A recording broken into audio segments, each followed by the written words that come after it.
Hi everyone, welcome back to my channel. In this video, we're going to discuss a national health crisis. In the United States, 115 people die from this every single day. And it can be treated, but the sooner you receive treatment, the better the outcome, the better your chances of surviving. What we're talking about is substance use disorders. In particular, today we're talking about opiate use. Now, this doesn't only affect the identified patient, it can tear a family apart before they even know what they're dealing with. And let me tell you, substance use disorders do not discriminate. They don't care your sexual orientation, your race, your religion, your occupation. No discrimination there, honey. Anybody can succumb to a substance use disorder. Anyone. So I hear a lot of people, and I would imagine either they don't really understand what the disorders are, or they've been touched negatively by someone who had a disorder. Because let's face it, the behaviors that come along with substance use disorders, they're not the best. They're not. Lying, manipulation, stealing, all those things, irritability. Let's face it, let's be real. It's not a really nice thing to be around. It's not. But what it is a disorder. It's not the person. It is the behavior from the disorder. That's what it is. And honey, I'm not giving someone a pass. I'm not saying you have to deal with those behaviors. Absolutely not. You have to protect yourself, just like if someone had any other, emotional or behavioral issue. You have to protect yourself, but let's not get it twisted, because they're working with a toxic brain. So naturally, they're not going to be exactly like they were before, because they're working with a clouded and a toxic brain. It's overloaded with chemicals. It cannot possibly function the way that it did when they weren't using. And in the case of people that started using in their preteens or teens, whether they're adults now or not, they have arrested development. So that means they did not hit important developmental milestones that the average teenager would have made. So they're behind. They're behind in a lot of things. So to people on the outside looking in, they're looking at a 32-year-old, expecting them to behave like a 32-year-old. When, in fact, they just can't. It's not possible. They're not going to act like a 32-year-old yet. It's just not going to happen because they missed the milestones. Let's talk about if you would know if someone you cared about or someone you loved were using a substance. In this video, we're discussing opioids, particularly heroin, narcotic pain medication, oxys, roxys, Percocets, Darvocets, Darvon, they're minor on the list, dilaudid, fentanyl, things like that, heroin. This is what we're talking about in this video. Do you think you would know who's at higher risk and what are the red flags? Now, about red flags, first of all, for any parent or loved one, you must have a baseline behavior. Before you're going to notice any red flags, if you don't have a baseline behavior for your child or your loved one, you're not going to notice those subtle differences. You won't, because you don't know what they normally behave like. So you want to get that baseline behavior, and you want to get that down really well. Isolation is huge, huge. So what you're going to want to look for in a teenager or a loved one is a marked difference from their baseline behavior.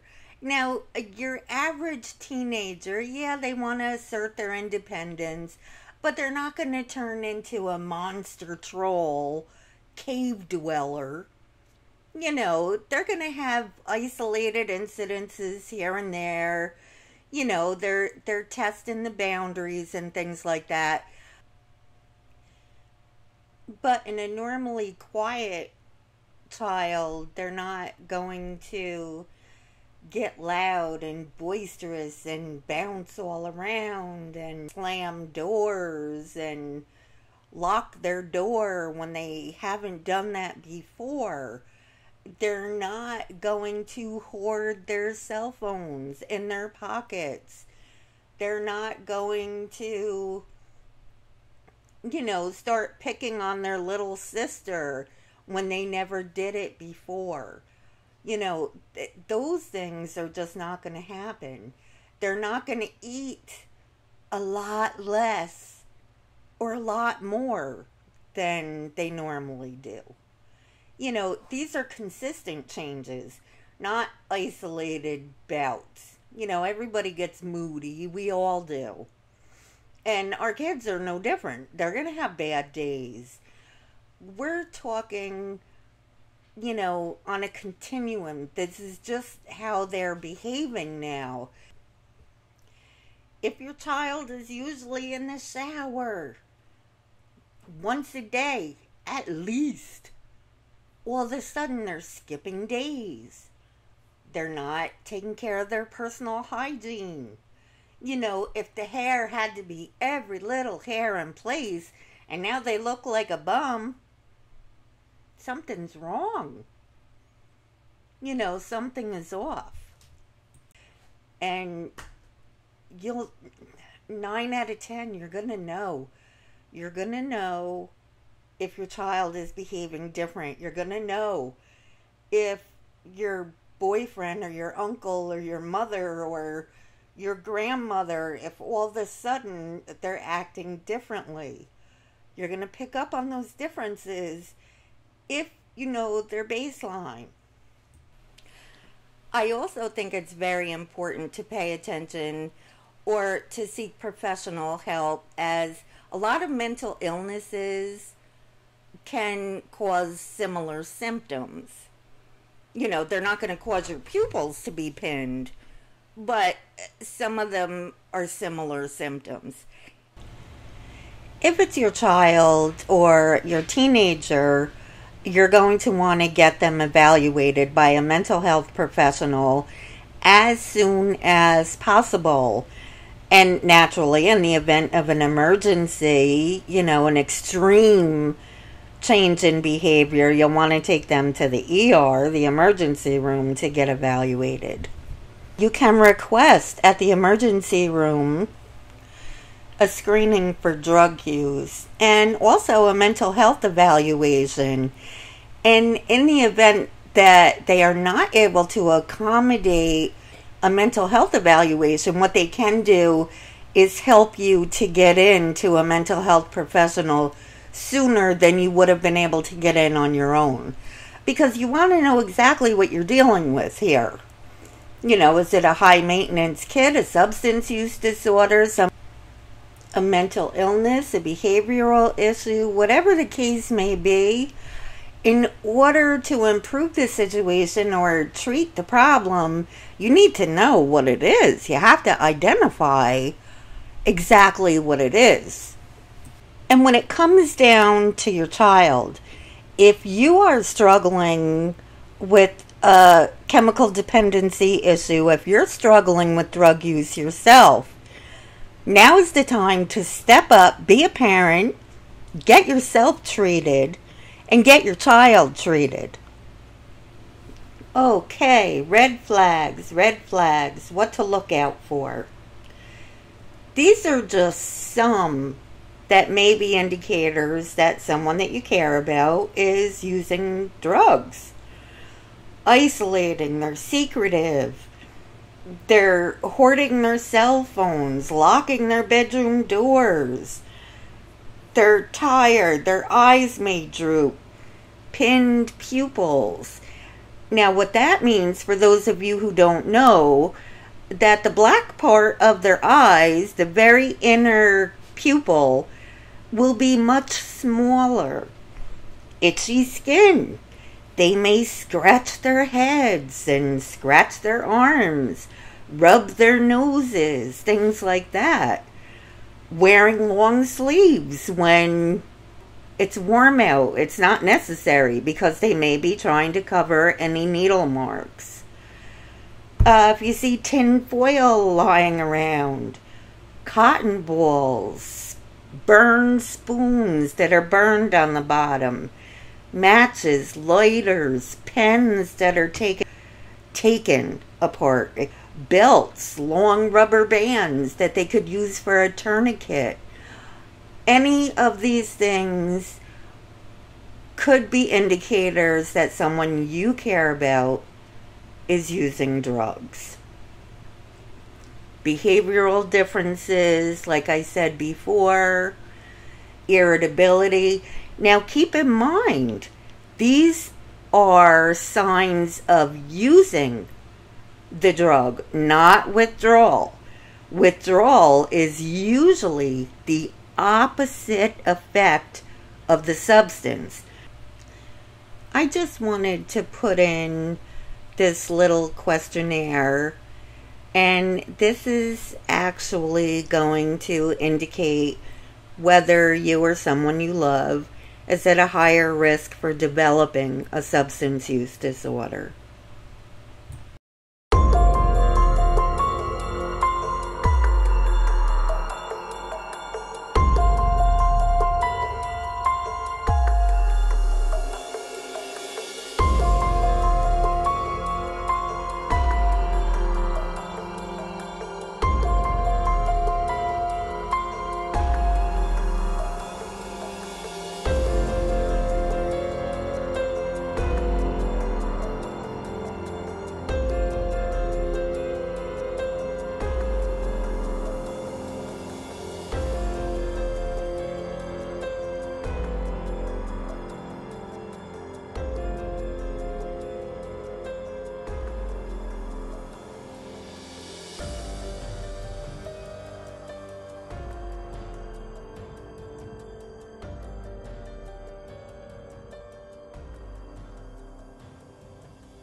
Now, there are a few different ways and routes of administration that people use these drugs. You know, there's snorting, there's swallowing the pills, there's intravenous drug use where the needle goes right into the vein, there's skin popping, all different ways that one can use the drug.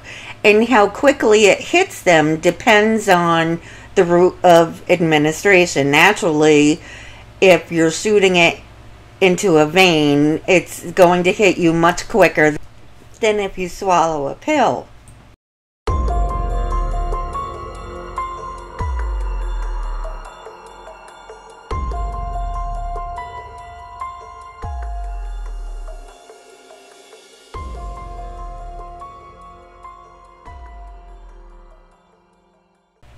And for all of those out there that think substance use disorders will never touch their families, never, never, because their parenting skills are top notch, or they give their child anything they could ever want, or they're very close to their children or their family members.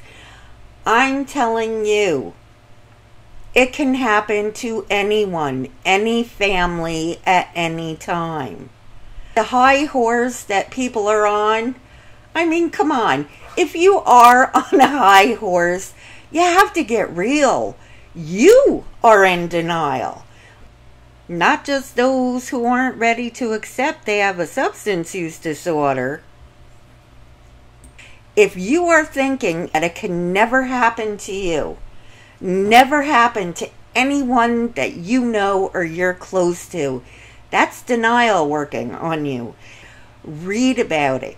Read it right here. I'm going to put it up for you exactly what it is.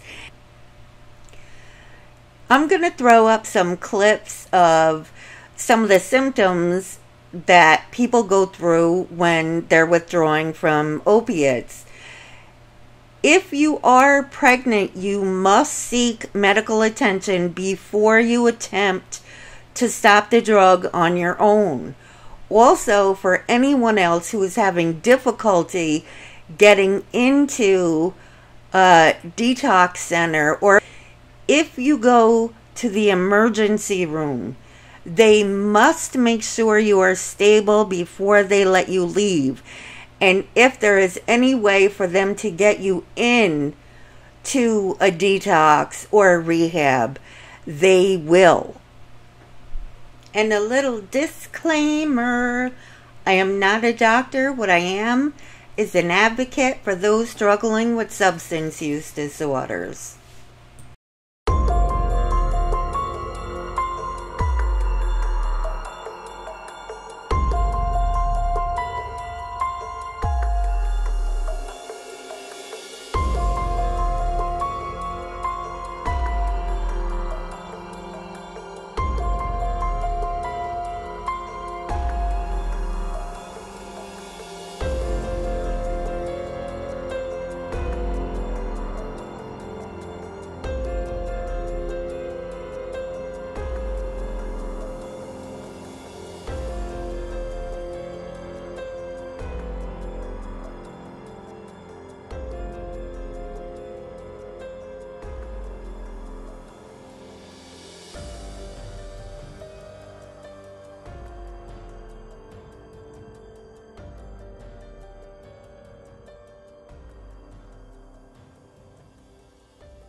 Okay, ladies and gentlemen, we have come to the end of our video.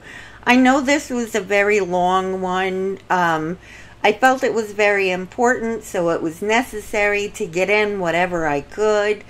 I hope you guys have learned something. And if you have anything to share, please share it in the comment sections, because it's a very important subject. And thank you very much for your support. You know you guys are appreciated. Comment, like, subscribe, and hit the bell to be notified when I upload new videos.